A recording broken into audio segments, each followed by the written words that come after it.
Welcome. In this video, we're going to take a look at the cost of goods manufactured statement and the income statement. What we have here is a flow chart that depicts how the various types of manufacturing costs flow through the manufacturing business process and ultimately end up in the income statement as cost of goods sold. Now remember, accounting is keeping track of what happens. And in order to properly account for anything, you have to have a very solid understanding of what is happening operationally. So what is happening operationally, or what is being depicted by this flowchart operationally? Imagine you had three rooms, room A, room B, and room C, and they're all lined up together. And in room A is where we stored our raw material. And in room B is where we stored our work in process inventory, and in room C is where we stored our finished goods inventory. Now, what could happen in each one of these rooms? Let's start with room A, which is our repository for raw material. We can add raw material to that room, or we could remove it from the room, and that's it. And that's what's being depicted up here in this part of the flow chart. This is the room. That's what's already in there. This is what we added during the period. This is what becomes available for use. What's going to happen to what's available for use? One of two things. Either we're going to use it and it's going to be taken out, or it's going to stay there and that will be our ending inventory. Okay, now we move over to the next room. That's work in process. Work in process is our inventory of products that we've begun but not terminated. So what happens in this room? Well, three things. One, we can start new products, we can work on products, and we can finish products. If we have products that we've already started on, that is our work in process beginning inventory. If we work on those products, then we're going to incur our fundamental manufacturing costs, which would be direct material, direct labor, and manufacturing overhead. This right here represents the total cost that we have to account for in room B, which is our work in process inventory. What happens to those products? Only one of two things. Either they don't get finished or they do get finished. If they don't get finished, they're still here in ending inventory. If they do get finished, they're our cost of goods manufactured. All right, so we transfer the products that are finished out of room B into room C. Well, room C is our repository for finished goods. What happens in there? We have a beginning inventory. Those are the items that were already in there. We have the cost of goods manufactured during the period. That is the finished product that has been added during the period. Goods available for sale is everything that's in that room, and what happens to it? Only one of two things. Either we remove it because we sold it, or we did not, in which case it stays there as ending inventory. Those units, those finished goods units that we have sold, are taken out of this third room, and those costs leave our balance sheet. Up here, everything in yellow is our balance sheet, and hit the income statement as cost of goods sold. So this flow chart is a useful visual aid in understanding how these three inventories relate to each other and the flow of manufacturing costs through the inventories and ultimately onto the income statement. Now let's take a look at an actual problem. In this problem, I'm going to demonstrate how to prepare a cost of goods manufactured statement, and I'm also going to prepare an income statement. But I also use this problem to illustrate my general attitude or general approach towards working a problem. Sometimes we have problems in exercises that are very straightforward. Sometimes we have problems in exercises that are not very straightforward, such as this one right here. That should not pose a problem if we attack the problem correctly. And to correctly approach the problem, we need to start with first identifying what the problem is about. That's what I would refer to as the macro view or the 30,000-foot view. I take a look at a problem, I figure out what it's about. In this particular case, it's a comprehensive problem dealing with a cost of goods manufactured statement and an income statement. Then what I seek to do is figure out what's going on. I'm not interested in what the problem is asking me, but if I figure out what's going on, I will be able to answer any question that might arise. Often students will go to the questions at the end of a problem, and they're driven by the questions. That's not the way to go about it. You want to figure out what's going on, and then you can answer any type of question. So this problem illustrates that approach very, very well. The second point I would point out is that what's in the problem is data. What's in the problem doesn't tell us how to solve it, but the problem provides the data. How do we solve the problem? Well, that's what we've learned in the chapter, and that's what we should understand. So when I often work this type of problem in class, I'll ask students, so what do we do? And then everybody looks at the problem, as if looking at the problem is going to give them an idea about what they should do to approach this problem. That's not going to work. The way I'm going to approach it is I recognize that this is a problem that has to do with cost of goods manufactured statement and an income statement. So I know what those statements look like, so I'm just going to construct those statements, and then I'm going to go to the problem, pull data out of the problem, and place it where I need to put it, and ultimately I'm going to be able to answer any type of question. So let's get started on doing that. Okay, so I've identified that this problem has to do with cost of goods manufactured in an income statement. So before I go any further, I know what those statements look like, so I'm just going to go ahead and start to prepare them. So what does a cost of goods manufactured statement look like? Essentially, it describes what has happened to my direct material inventory and to my work in process inventory. So let's go ahead and start to lay that out. What can happen to direct material? Well, we have a direct material beginning inventory. We have direct material that's purchased during the period. That gives us direct material that's available to be used. And what happens to the direct material that's available to be used? Either it gets used or it doesn't. So the direct material that does not get used becomes my ending inventory, and that allows me to determine the direct material that is used. All right, that takes care of my direct material inventory. What about my work in process inventory? Well, I know that my work in process inventory has a beginning balance. We'll get to that in a moment. And that is where all the work takes place, so there will be manufacturing costs that are added during the period. We've already determined the amount of direct material, or we haven't determined the actual amount yet, but we've already identified that direct material will be used in the current period. What else will happen? Well, we'll have direct labor that's incurred, and then we'll have manufacturing overhead that's incurred. All right? If I were to add up these three amounts right here, what would I call that? And there's nothing that stops you from being more descriptive than a given statement. It's not a good idea to bury information, but it's always a good idea to be as descriptive as possible. So let's go ahead and put an area in here, and it's going to describe the sum of whatever the amounts are in rows 6, 8, and 10. And what would we call that? I would call that manufacturing costs added during the period, or manufacturing costs incurred during the period. Okay, so we've identified the manufacturing costs that are added during the period. What else happens? Well, we have our beginning work in process inventory. And then if we take our beginning work in process inventory and we add to that the manufacturing costs that are added during the period, we would have the total manufacturing costs that we need to account for. Okay, the total manufacturing costs we need to account for are related to actual physical units. What happens to those units? Well, some of them got finished and transferred out to finished goods, and those that didn't get finished remained there in work in process ending inventory. So if we determine what our work in process ending inventory is, that will allow us to determine what was transferred out, the cost of what was transferred out, and that's the cost of goods manufactured. So right there we have our basic cost of goods manufactured statement. We show what's happened to direct material, and we show what's happened to work in process. Now let's go ahead and calculate a cost of goods sold statement. Well, what's that going to do? The cost of goods sold statement basically shows what's happened with my finished goods inventory. So my finished goods inventory has a beginning balance.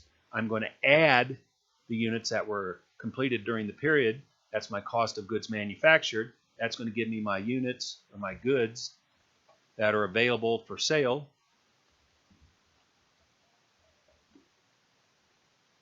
And what happens to those goods that are available for sale? One of two things. Either they get sold or they don't. If they don't get sold, then that's my finished goods ending inventory. And what does get sold is my cost of goods sold. All right, so now I have my cost of goods manufactured statement laid out. I have my cost of goods sold statement laid out. Now let me lay out my income statement. Well, my income statement is going to be the revenues for the period, less my cost of goods sold, is equal to my gross profit, less my operating expenses.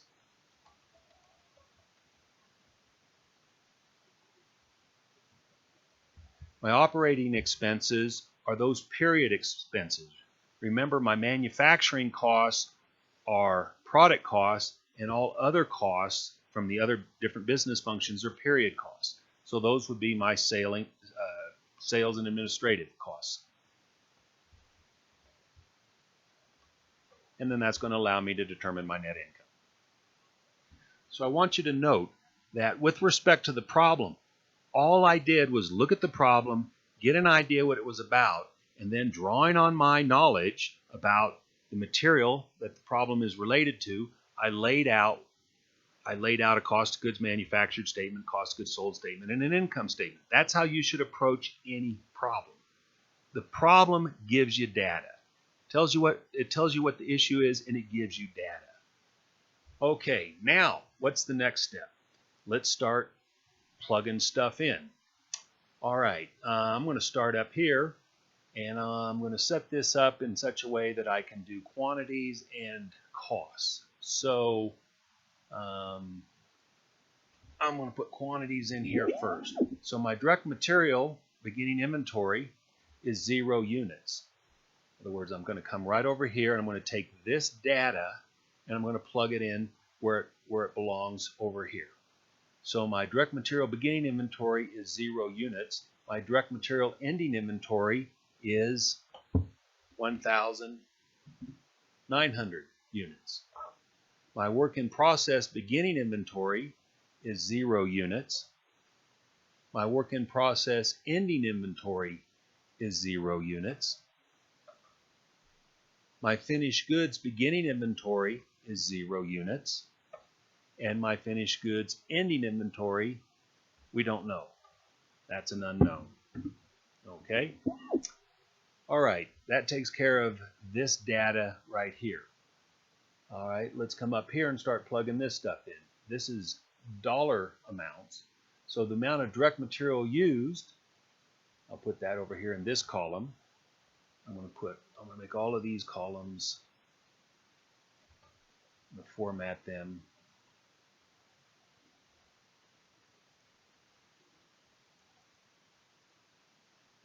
For currency. All right, the direct material used was $144,500. All right. Direct manufacturing labor costs was $23,500. Okay. Plant energy cost. What type of cost is that? Well, here's a useful way of going about this right now, and this will reinforce some of the things that we started to look at.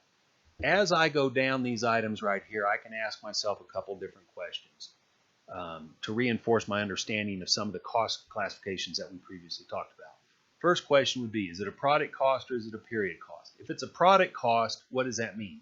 It means it relates to the manufacturing business function and it belongs somewhere over here. If it's a period cost, that means it belongs to a non-manufacturing business function, and that cost is going to show up here on my income statement. Then I can also ask, how does that cost behave? Is it variable in nature? Is it fixed in nature? What that means is, how does it respond to a change in volume? Thirdly, I can ask, is it a direct or indirect cost? That has to do with its relationship to the cost object. Well, the cost object in this case is the product. So if we go back here to direct materials used, we can ask ourselves, is that cost a product or period cost? It's a product cost, so it belongs over here in my cost of goods manufactured statement. Is it fixed or variable? It's variable. Is it direct or indirect? it's a direct cost. Direct manufacturing labor cost, we ask the same questions. Is it a product or period cost? In other words, does it belong up here or does it belong down here in the income statement? It's a product cost. Is it fixed or variable? It's variable cost. Is it direct or indirect? It is also a direct cost. These two costs are my prime costs. Plant energy cost, is that a product or a period cost? Does that relate to manufacturing or does it relate to something other than manufacturing? Well, it relates to manufacturing. So, plant energy costs, that's $5,000. Okay, that's an indirect cost, so that's part of manufacturing overhead. Indirect manufacturing labor cost, product or period, that's a product cost. Direct or indirect, that's indirect, so that's part of manufacturing overhead. So we have our indirect labor, and that is $18,000. Indirect manufacturing labor costs that are fixed. Indirect labor cost, $16,000. Okay, whether they're fixed or variable is not important at the moment, but it's still something we would want to be aware of. Other indirect manufacturing costs, is that a product or a period cost? That's a product cost. Is it direct or indirect? It's indirect, so it goes in manufacturing overhead. So other costs are $23,000. Marketing, distribution, and customer service costs. Is that a product or a period cost? That is a period cost. So where does that go? That goes down here in the income statement. So where are we going to put that? We'll put that right here, $126,000. Okay, that's my variable marketing, distribution, and customer service costs. We have fixed marketing, distribution, and customer service costs. Again, product or period. That's a period cost, so it belongs in the income statement. So this is going to go down here. Okay, and then we have our administrative costs. $54,000. Okay. Alrighty, let's sum up a couple things here. We can sum up all of our different manufacturing overhead costs. That's $62,000, and we can sum up all of our operating expenses. That's $220,000. Okay, so that's taken care of all of this data right here, and we've also taken care of this data right here. All right, let's take a look at this information right here. Production for the period was 106,250 units. So the number of units, completed units, that we manufactured during the period was 106,250 units. All right, what else are we told here? It takes 2 pounds of direct material to make 1 unit of output. All right, we'll come back to that in a moment. Revenues for the period were $481,250. The selling price per unit and the purchase price per pound of direct materials were stable throughout the year. The company's ending inventory of finished goods is carried at the average unit cost for the year. Finished goods inventory at the end of the year was $22,400. So finished goods inventory, $22,400. All right, so we've taken all of the information, all of the data in the problem and placed it where it belongs. Now we got to figure some things out because our objective here is to finish out these statements.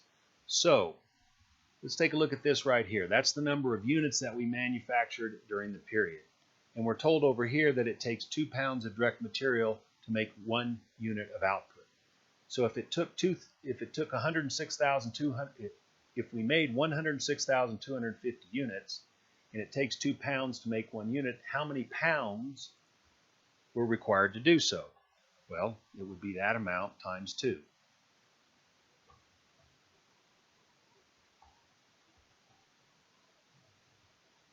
So the number of pounds of direct material used would be the number of units we made times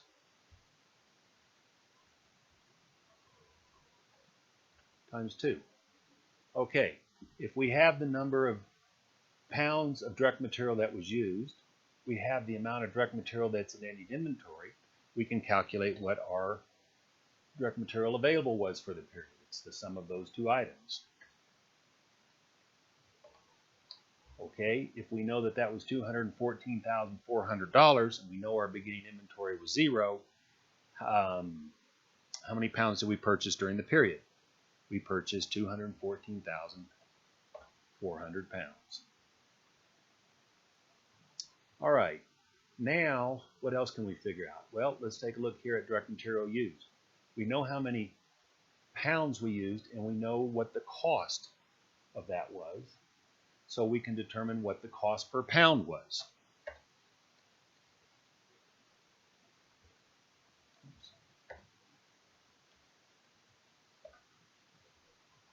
And be very careful here when you're using spreadsheets that you properly format. And that's not right. I messed that up. That was 144,500. Okay. So we get a cost per pound of 68 cents per pound. If we take that cost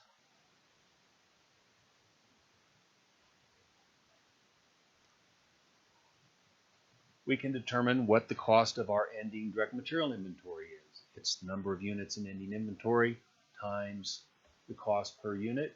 We can determine what the cost of direct material available to be used was, and we can determine the cost of what was purchased. Likewise, we can determine the cost of our beginning inventory, which is obviously going to be 0 because that's 0 units. Now, just to clean this up a little bit. All right, now what can we do? Well, we have manufacturing costs added right here. That is the sum of the manufacturing costs that were added during the period, which would be the amount of direct material that was used during the period, the amount of direct labor that was used during the period, and the amount of manufacturing overhead that was incurred during the period. To that, we're going to add the cost of our beginning work in process inventory. Well, we don't know what we don't know what the unit cost is, but we do know there's 0 units, so that means the dollar amount has to be 0. So therefore, the total manufacturing cost that we have to account for is $230,000.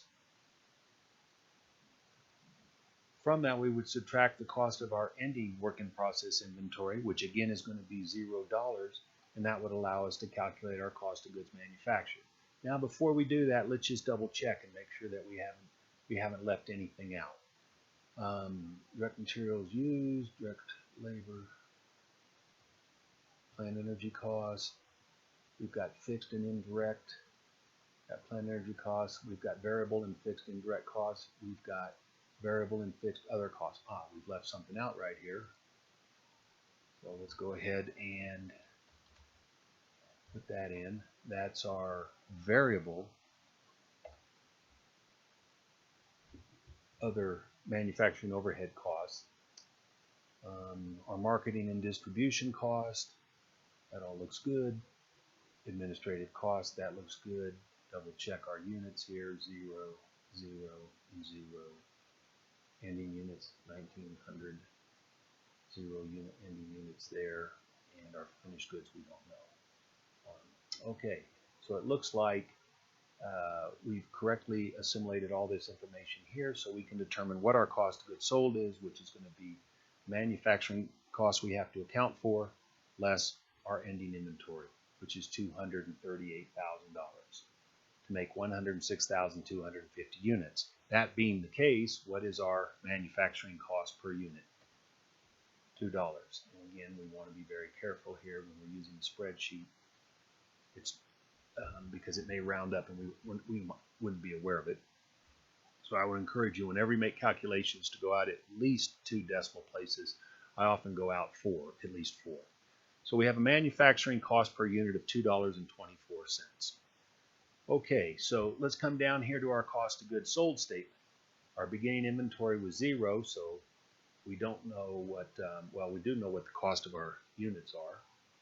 is $2.24. So what is the cost of our beginning inventory? Well, it's going to be 0 because there are 0 units.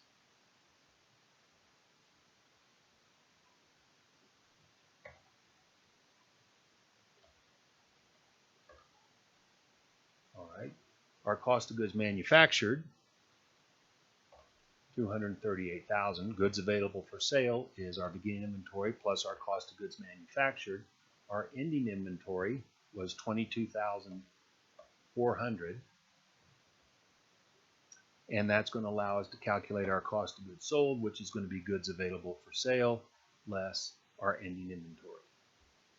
Okay, $215,600 is our cost of goods sold. Now, regarding our cost of goods sold statement, is there any more information we can put in here? Well, actually we can, because we know what the number of units we manufactured were. That was 106,250. So we can determine the total number of units available for sale. That's 106,250. We don't know what our ending inventory is, but we can calculate the number of units we sold. How can we do that? Well, if we know that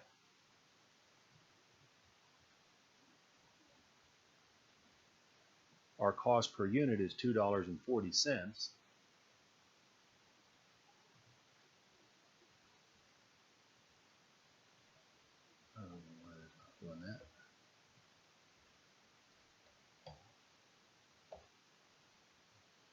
we can determine the number of units that we actually sold, because we have determined what our cost of goods sold is and we know what our cost per unit was.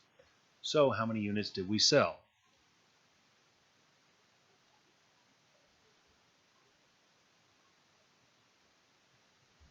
Okay, that should be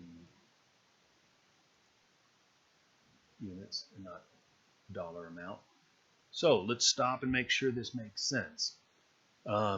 We made 106,250 units. We had no beginning units in finished goods.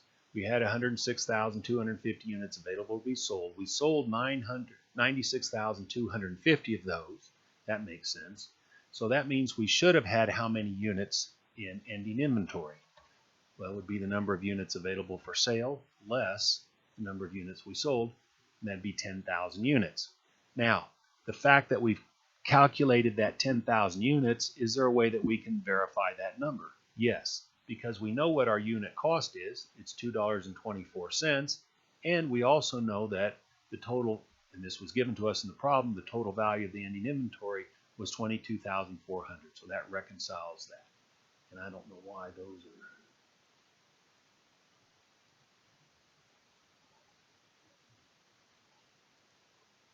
All right.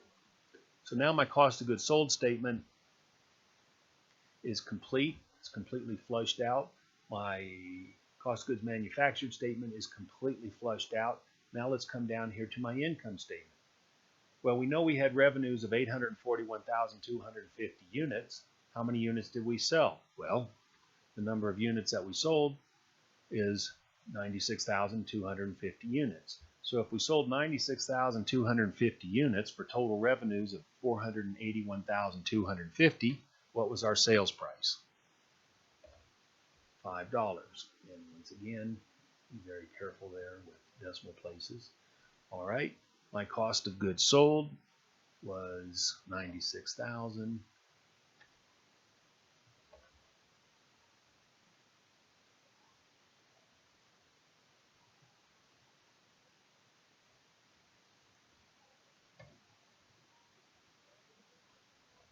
What's my gross profit?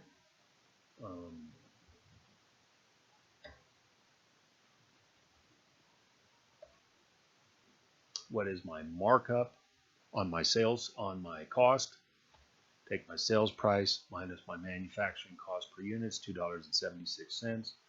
Okay, my total operating expenses are $22,000. What's my net income? Take my gross profit less my operating expenses, and my net income is $45,650. Okay, so let's clean this up a little bit. This is my cost of goods manufactured statement.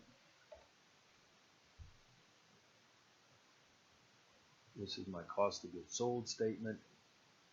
And this down here is my income statement.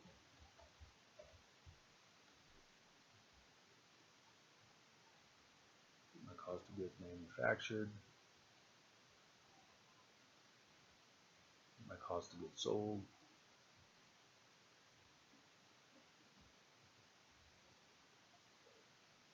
okay, so what did we do here?